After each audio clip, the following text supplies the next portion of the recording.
Welcome to episode 3 of MCVcast from wherever you're joining us. We've got a great show lined up today. We'll be talking to someone who literally wrote the book on the future of energy in America, Governor Brian Schweitzer.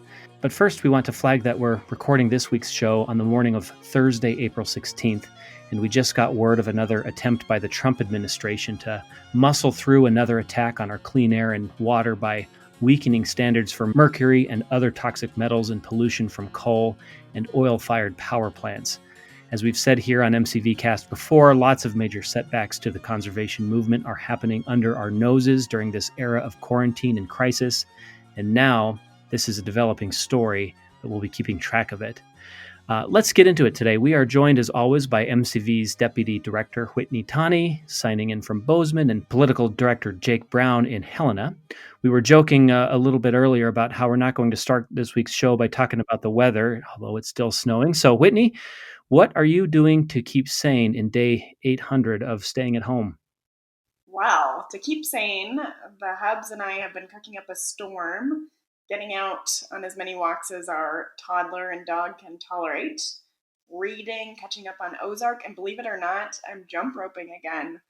I am just trying to stay connected as much as I can to friends and family. It's kind of the hardest part about the social distancing stuff for me.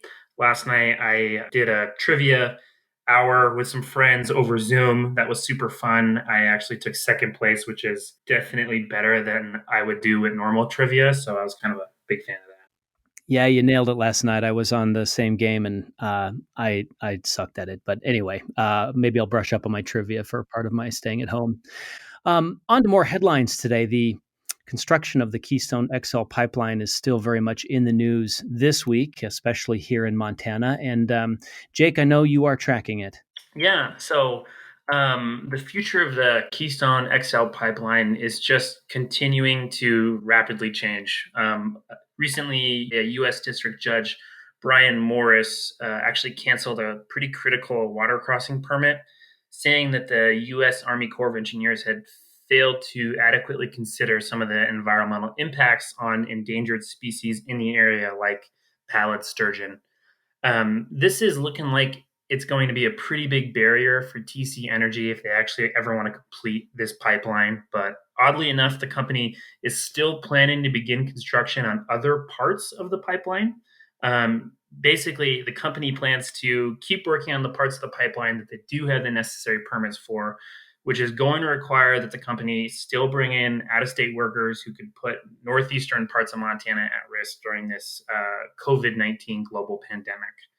It's also important to note that Judge Brian Morris is actually going to hear two other cases regarding Keystone. Some American Indian tribes and other environmental groups are actually challenging President Trump's approval of the pipeline. So this situation around Keystone is just going to continue to change. Now, like I said, despite so much uncertainty around the future of the pipeline, TC Energy has just made it clear that they have every intention to move forward with the construction of the parts of the pipeline that they do have the permits for. Not only does this just not make any sense with the recent court case, but it also poses a huge public health risk to northeastern Montana. The company is going to be bringing in out-of-state workers who are still going to work every day, who are still interacting with local Montanans every day, basically doing everything that we're not supposed to do in a global pandemic. And Murph, that's actually why we started a petition to call on TC Energy, elected officials in Montana and Alberta to delay construction until after the COVID-19 pandemic. And we would love it if our members and our listeners would take action with us, sign our petition, which you can actually find a link for in the show notes. Staying engaged and using our voices here in the state is kind of more important than ever because of the vacuum that's being created by the pandemic. Now, speaking of Montana Voices, the University of Montana just released their 2020 Crown of the Continent and Greater Yellowstone Initiative Public Land Survey. It is a mouthful, but there are some really important key facts that came out of their survey. One of those things is that 88% of Montanans have visited national public lands in the last year, and 89% have visited our state public lands. Another piece that's really important to highlight is that almost all of us believe public lands are important to our state's economy and helpful. Another fact that I really loved that came out of this survey is that there's 79% of us who consider ourselves conservationists. 75% of voters want to increase or maintain protections for 7 wilderness areas here in the state. And it's worth pointing out that Senator Daines and Congressman Gianforte had legislation in 2017 that would have done the exact opposite of that. No protections for wilderness study areas. In fact, the legislation would have taken away protections for hundreds of thousands of acres of wilderness study areas and put them at risk of a development and exploitation. Another kind of cool fact that came out of this was that 75% of voters support the Blackfoot Clearwater Stewardship Act, which is being led by Senator Jon Tester. This bill would expand protections for the area around the Bob Marshall Wilderness, which is a place that's really special to all of us as Montanans. For more results, just check out the link that we've pasted below in the show notes that has the full survey as well as an analysis. And thanks so much. Thank you, Whitney. And another development that happened since we recorded our last MCVcast last week, the Montana Department of Environmental Quality has formally given the green light. They call it a positive record of decision to the controversial Black Butte copper mine 15 miles outside of White Sulphur Springs, Montana, near the headwaters of the beloved Smith River. The mining company is Tintina Montana, which is a subsidiary of the Australian mining giant Sandfire Resources. And though this mine has been in the works for years, this permitting process launches us into a new phase of reality, one that the conservation movement finds very concerning, of course. And that's where we'll start our conversation with today's guest.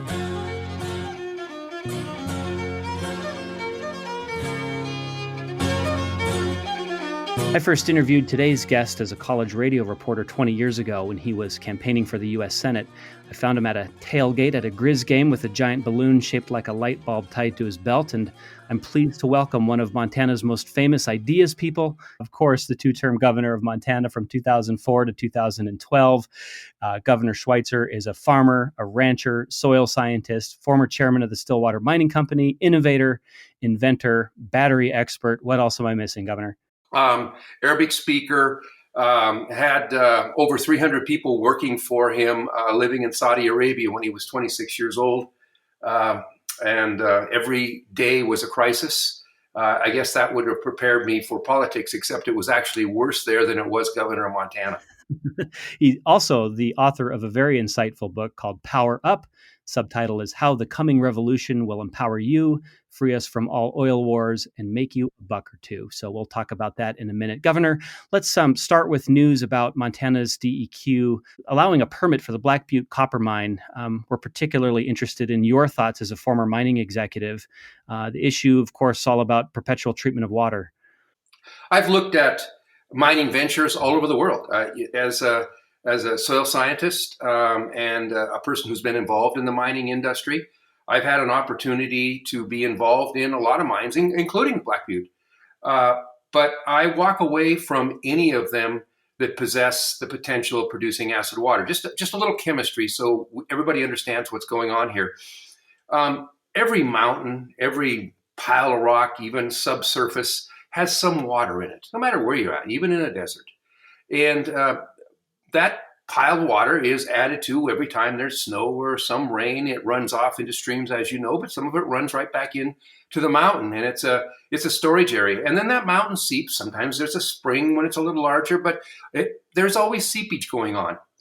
When you have metals, copper, gold, silver, and others, oftentimes they are co-associated with sulfur. Those metals got close to the surface through a volcanic activity a billion or more years ago. And so as that volcanic activity pushed these metals as a molten material closer to the surface, they also brought a lot of sulfur. So as you're mining them, you oftentimes will come in contact with that sulfur. The sulfur, when it's in the mountain, it doesn't create an acidification of the water. As that water seeps through that sulfur and that copper or that gold over the course of the last billion years and runs out as a spring and into your stream, it's not acidic. It's pH 6.5 to 8, and everything's fine. But once you open a hole and you allow oxygen in, Then there's a chemical reaction that allows the water or makes the water acidify. Well, what do we care about acidification, right? You drink lemonade, it's acidic. You eat some foods that are acidic. Acid's not bad. But what acidic water does is it allows heavy metals, arsenic and some others, mercury, zinc, of course, copper, lead. It allows them to become in solution. So instead of just like being stuck in the mountain, it is able to move in the water. And that acid water will move that heavy metal to the next stream. Well, when it gets to the next stream, it'll create a little acid zone, and then it just dumps the arsenic right there in the stream.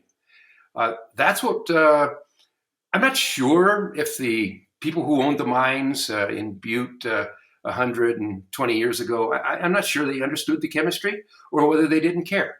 But either way, we know the consequences of that in Montana. We have glory holes, old mines all over Montana that the people of Montana have been put in a position of cleaning up or just bucking it, living with it. And so I think we've learned a lot. And those of us who have studied the chemistry, those of us who understand the geology and the soil science of this, we're kind of dedicated to not making the same mistakes. Now, the Black Butte is interesting because it's an underground mine, and they explain to us that what they will do is they will drill down to get to those copper deposits. They will mine underground. They will bring the ore to the surface. They will crush it. They will remove the copper, and then the material that's left that doesn't contain much copper will be mixed with cement, and it'll be put right back down in the hole. So unlike what you see, for example, over at Anaconda, where you got a big pile of black dirt, you won't have that. But they say it's all going to go back in the hole. Well, yeah, sort of, you can do that, but you can only get about 2/3 of it back in the hole. They also say that since they're going to put it back in the hole, that they're not going to allow the oxygen in that will allow that acidification to occur. And the mine is going to be open, they project some years, 10, maybe 15, maybe 20 years. And at that point, they're going to completely fill that mine in and not allow any air in or any water out, and we're all going to live happily ever after. Now, I say happily ever after because the consequences of a mine like this mean management in perpetuity. It's not going to be a matter of closing the door, walking away, doing high fives, cashing the copper check, and walking away. No, there's going to be management there because water moves, mines move, rocks move. The earth is a constant juggernaut of movement. And as it moves, water finds new paths. And so the suggestion that when they walk away from the Black Butte and they plug that hole, there's no way, no how, no nothing that water could ever mix with oxygen again, and it would ever acidify a stream that leads to the Smith River is a fallacy. Perpetuity, I'm just a farmer, but perpetuity is a long frickin' time. And it's no one in the history of the world has been able to contain geologic water forever. So, yeah, it may well be that they can tell us that during your lifetime it won't occur. How could we possibly know that? I think that the DEQ was put in a very difficult position because the rules that they have to work with always talk about mitigation, always talk about when you leave that mine, you have to reclaim it. You have to reclaim it so that we never get another Butte or another one of those 500 glory holes that we have all over Montana. And as DEQ look through their rules, they go, wow, the rules don't really apply here. It looks like, we're concerned because we know that to manage something forever is nearly impossible, but I guess we're going to have to give them the permit. And that's where the people of Montana are now put. If they do build this mine, and they do follow through to the letter, which seldom happens in the world of management of the earth, but if they do, it still doesn't put us out of the woods because there can be changes geologically that would allow A, oxygen to come in contact with that water, and B, that water, even though they say it's 200 feet down and certainly below the water level, that changes as well. So I guess Montana is going to have a situation of wait and see. And those of us who have floated the Smith River, those of us who not just like to catch a fish and turn them loose, but like to go to one of the quietest places in Montana, and that Smith River that feeds into the Missouri River, I guess we'll find out. And that's, as a scientist, as a citizen of Montana, that's the best way I can explain where we're at. And Governor, you think about the politics here as well, but mentioning that the legislature might have a role in making clear the laws so that the DEQ can follow those laws and make its permitting based on those. So clearly, we've got some work to do in the conservation movement. Any other course of action that we can do in your mind for anybody who might be worried about the quality of life that comes with the Smith River and the clean air and clean water that we rely on? Yeah, you could call your Republican legislator, and most of you who are listening probably come from a place where you have a Republican legislator, because we have a majority Republican legislators. And you can ask them the following question. Just be nice. Ask them if they support Montana's clean water. Of course they'll say. Ask them if they believe that the public has a right to clean places for hunting, for camping, for fishing. Of course they do.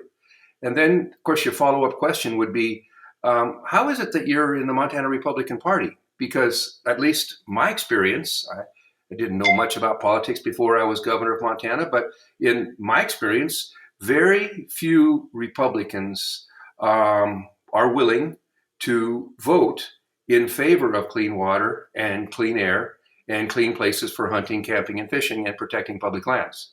Now, they may believe that personally, but in a deep, dark room in some tavern in Helena on lobbyist money, they'll be informed how they should vote. And that's the way it works in Helena. Sorry, Helena, I'm just telling the truth. Chat a little bit about Power Up, the book that you wrote several years ago regarding the future of energy in America. Fascinating book. Want to start by asking, where's the best way to buy the book that does the most good for everybody? What's the easiest way to get a hold of it? Just go to Amazon. I'm sorry, Amazon, you can get everything. I would highly recommend it. Fascinating history and, again, ideas. And Governor, I'd love for you to introduce us to why you sat down to write this book. Clearly, it was not an overnight project, but what prompted you to do it and what did you learn? I've thought about energy my entire life. Imagine this.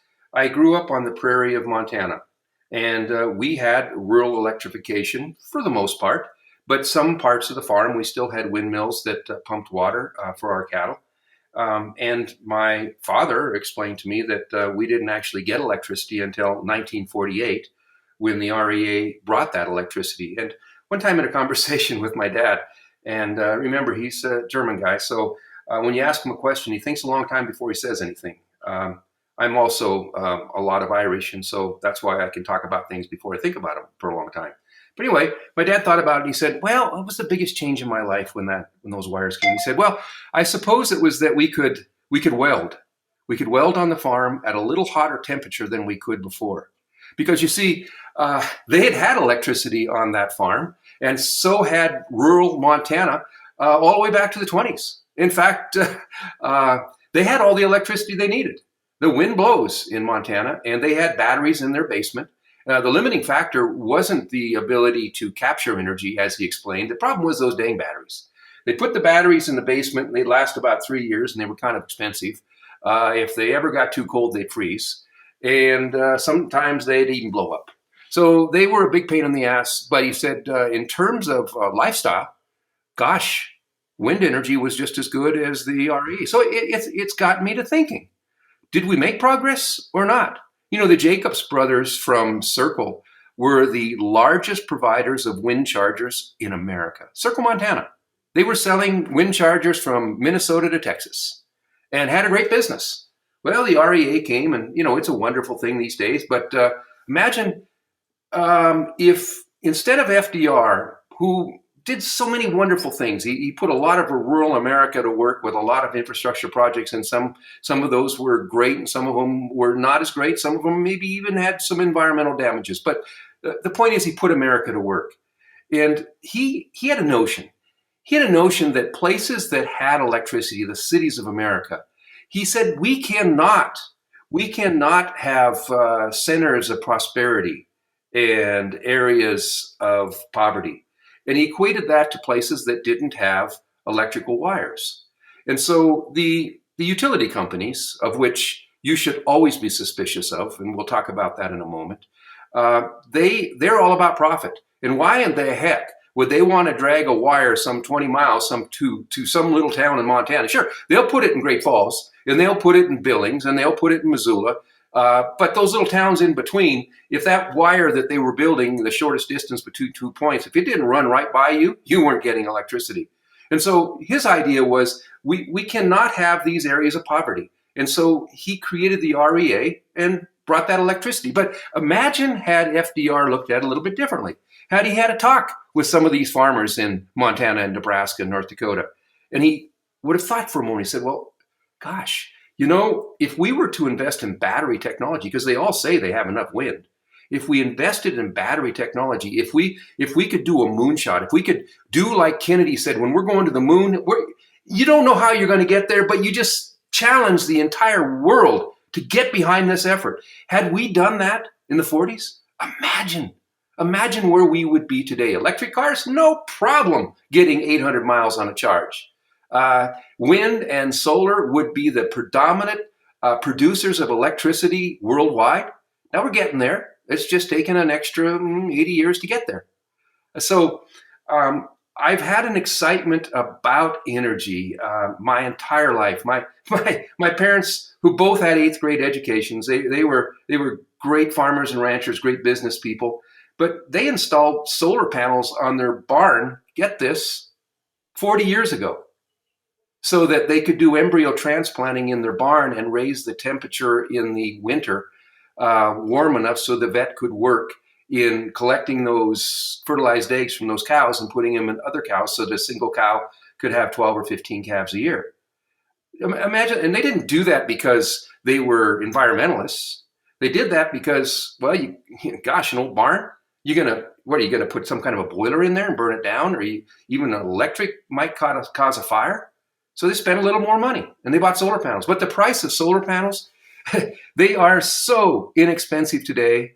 I have on my ranch, I've got a cabin that is 100% off-grid solar panels. It's a DC electric system, and I've got everything that I need there. I have a home on Georgetown Lake, and I also have solar panels there. Now, in that particular case, I have Northwestern Energy as a supplier of electricity, but I actually produce on most years more electricity than I consume. And so as I produce electricity, it feeds into the Northwestern Energy system, and they keep track of that. And any electricity that I need at night or when the sun isn't shining, they keep track of that. And at the end of the year, we add up who owes who what. And if I've produced more than I've consumed, they just keep the difference. If I use more than I produced, then they charge me. And in the meantime, they charge me $4.15 per month for the privilege, which is fair. But of course, Northwestern Energy, like utilities all over America, they're trying to take that production away from people who have homes and farms and ranches because they want to have their own big plants. Now, if you got a great big plant and it costs $1 billion and you got $2 billion worth of transmission systems that go all over Montana or wherever it is that you've been given that monopoly, then you get to add all that up and say, well, now we're a $3 billion company. And the way we created these monopolies is we guaranteed them a profit. So if you're a $3 billion company, then you have the right to making $300 million a year. And so you go before the Public Service Commission and you say, yeah, we got to go build us something big again. And Public Service Commission says, well, excuse me, why do you need to do that? Oh, because in the future, we're going to need a lot of electricity. Well, every once in a while, there'll be a member of the Public Service Commission that raises their hand. Now, we don't have that in Montana. Everybody on the Public Service Commission currently is, sort of full-time employee of Northwestern Energy because they always say yes. So they agree, okay, you go ahead and build that big plant or some more transmission line. But if we actually had somebody on the Public Service Commission that knew something about energy and were supportive of the consumers, not the producers, they would raise their hand and they would say, actually, I noticed in the last legislature that you're trying to change the rules so that you can charge more than $4.15 when somebody's on net metering with their own solar panels. So you really don't need anybody to be producing more energy, do you? Because you're making it more difficult for people to invest their own money to produce more energy. No, Northwestern Energy would say, no, we're completely supportive of that. We just need to be fair to all of those people that don't have energy right now. And that's why we need to build this big plant and these new transmission lines. Well, if that same public service commissioner that we don't have were to raise their hand and say, but if you build the transmission and if you build more generation, then we, the users, have to pay more money. But if we can get Tom and Mary Smith to put solar panels on and produce a portion, and the excess that they're producing actually just goes to their neighbor across the street or down the road, then you don't have to pay more for transmission and new generation, and we don't have to raise rates on everybody else. How come we can't think about that? Now, that'd be great if we had a public service commissioner like that, but unfortunately today, we don't. We don't until we do our part in November to change that, of course. Thank you, Governor. Governor Bullock's Climate Solutions Council, given what you just said that we should set a goal for carbon neutral by 2035.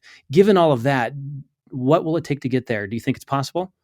Well, there's several things that we need to do. And unfortunately, you're not going to like to hear this, Montana and America. You're not going to like to hear this.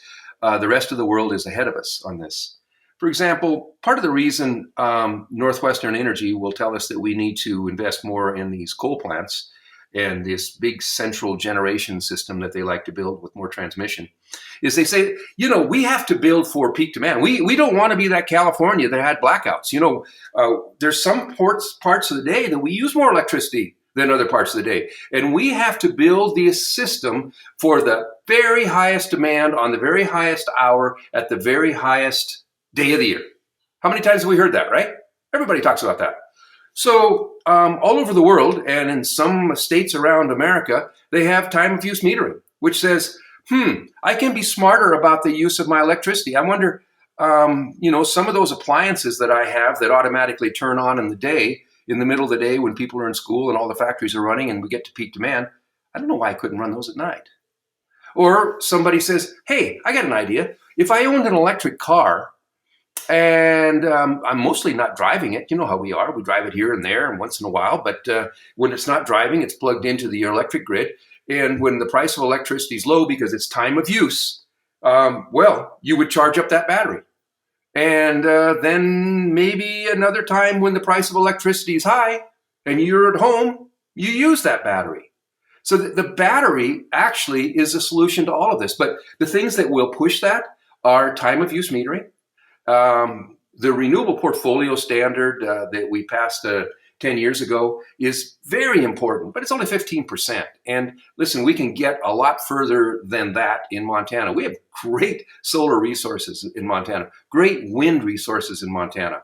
And so to move to a carbon neutral state, to a carbon neutral world, we've got to develop and continue to develop and invest in battery technology, because things like wind and solar, we can produce more energy on this planet than we can consume. But we don't economically currently have the battery technology that can store it from the time that it's produced in the middle of the day or from when it's blowing to when it's not, to be able to soften that load. So things like the time of use metering, that'll help soften the load. We've absolutely got to force our utilities to get in this game. I mean, this business of them always saying we need more generation and more transmission, and we don't want the consumer producing their own, and we don't even want time of use metering. That's a pain in the ass. That's got to stop. They're supposed to work for us. We created a monopoly. Now, when you create a monopoly, as I described in my book, it's the Stalinist model of business. What do I mean? Well, when Stalin was running Russia, he had a great plan. His plan was this: you pick your friends and give them a monopoly. So one of his friends got to make trucks. Another one got to make cars. Another one got to make silverware. Another one got to make plates. Another one got to cut wood. And he gave them monopolies. Well, what happened after 40 years of Stalin? They look back and they go, oh my God, Russia was behind the rest of the world by 40 years because there was no competition. There was nobody at the end of the block that thought an idea, can we do it this way? And started doing it more efficiently. No, because it was a monopoly. So our utility industry in America, they're all monopolies. We carved them out. We said, oh, it doesn't make any sense to have 3 electric companies all running their wires down Main Street. What we've got to do is we have to carve up America, and we'll create these zones where there will only be one electric company, and they'll deliver the electricity. But since we're going to give them this monopoly, they have to follow our rules. Well, that sounds pretty good if you had a system where people had input. But just like in Stalinist Russia, these public service commissions, they've got it figured out. They can either, ask the questions in the room of the utility and get beaten the next election because that utility will pour money into whoever their opponent is, or they can roll over like fat dogs and get scratched by the utility. So you don't have to please the customer if you are a utility. You just need to please the politicians. And the politicians can explain it to the folks back home on their own. Well, that leads us to the next thing we'd love to chat with you about, and that is Montana's political landscape, which is, as always, fascinating and definitely a big moment for us this year. First on June 2nd, our primary, and then again in November for the general election. Governor, what is your take on our political landscape today? I know that's a pretty broad question, but a lot on the plate. What do you think is the most important race and thing for people to be aware of? Well, I think the governor's race is probably the most important. And, everybody who's in a race, it's always very important. And they want to raise theirs to the highest level. But, for the last 16 years, for the most part, the governors, both Bullock and myself, were in a situation where we had a legislature that was dominated by Republicans. They had enough votes that they could send the craziest bills in the whole world, and they didn't hesitate doing that, to the governor's desk. And fortunately, we had governors that would veto those bills. And we protected the people of Montana from some of these outrageous ideas. If a Republican governor should get elected, and we still have this same bunch of legislators who've been sending this wacky stuff to Democratic governors to be vetoed, then they'll be signed into law. And things are going to change substantially. Protection of clean places for hunting, camping, and fishing, it'll go by the wayside. Not only because they don't support the clean water and clean air initiatives that Democrats have supported over the course of the last 20 years. They actually don't even support access to public lands. At least one of the Republican candidates, Gianforte, he had the audacity, while I was governor, of suing the state of Montana, attempting to tell us that we didn't have the right to have a trail on our land that was adjacent to his land so that people could access the river that ran by his land. Now, we were talking about trespassing on his land. He was talking about us Montanans not using our own land as a trail to get to the river. And as you know, in Montana, unlike a lot of Western states, that river belongs to all of us. From high water to high water, we own it, baby. And we can float, we can fish, we can recreate. And this guy Gianforte, well, he's running for governor. It looks like he's probably going to be the Republican nominee. So our public education system, we actually have a really good public education system in Montana. And I've always been fascinated by some of these Republican legislators who live in rural areas, frankly. If you live near Circle or even Lewistown or Havre, Malta, Polson, if you live in a place that's got, a population of less than a few thousand people, how are you going to finance both a private and a public school? You barely have enough students for one public school. I grew up in Geyser. Geyser still has a public high school. But in order to field, get this, in order to field a 6-man football team, They joined forces with Stanford, 18 miles away, and Denton, another 20 miles away, so that we can field a team. So how are those communities going to have a second private school funded by taxpayer dollars? We've got to invest in our public education system so that we have a system that every child in Montana, every single one of the children in Montana, have an equal opportunity to make it to the top. That's when public education systems are working. And I spend part of my year in Arizona when the snow's deep, and I can tell you here, they've created a system where anybody who would like to start any kind of a new 2-bit idea cult or whatever you want to call it, they get public funds to start a school. Now, there's no accountability as to whether they're teaching anything or whether students are even showing up. Some of them are very good schools, no question about it, and many of them are not. But meanwhile, the money has come out of the public system and has been kicked into a private system. Now, they have some larger populations in places like Phoenix and Tucson, so maybe people can afford to have a choice. But that doesn't look anything like Montana, in particular, the rural areas of Montana that are electing Republican legislators and somehow are thinking that there's going to be a second school formed in Denton or Malta if they just move some public money to a private source. Governor Brian Schweitzer, 2-term governor of Montana and author of Power Up, How the Coming Revolution Will Empower You, Free Us from All Oil Wars, and Make You a Buck or Two. You can find it on Amazon. Governor, really appreciate your time with us. Thank you. We do want to note that the views of our guests do not necessarily reflect the views of Montana Conservation Voters, its staff, or its board of directors. And we will hear more from Governor Schweitzer very soon. Before we go, Whitney, let's plug some social media. Thanks, Murph. Remember, the best way to stay informed about what we are up to is following us on Facebook, Instagram, and Twitter, all at MT Voters. And don't forget to subscribe to our YouTube channel, Montana Conservation Voters, where you can listen to this podcast and receive more updates. Thank you, Whitney. And as always, head over to mcv@mtvoters.org if you have any tips or feedback for us. Before we go, we'll leave you with one clip from some of the kids who have been sending us videos for Earth Day. Again, our project is to collect videos from as many folks as we can and splice them together into one clip that we will send to our elected leaders. We are passing along messages from the young people of Montana so that their leaders can hear from them. Let's hear from one now. Hi, I'm Helena. I'm from Billings, Montana, and I think climate change is important because it affects what kind of recreational activities future generations will be able to experience. And we're asking folks to send those submissions to mcv@mtvoters.org by Monday, April 20th. And that's our show. Thank you for joining us, and we will be back next week.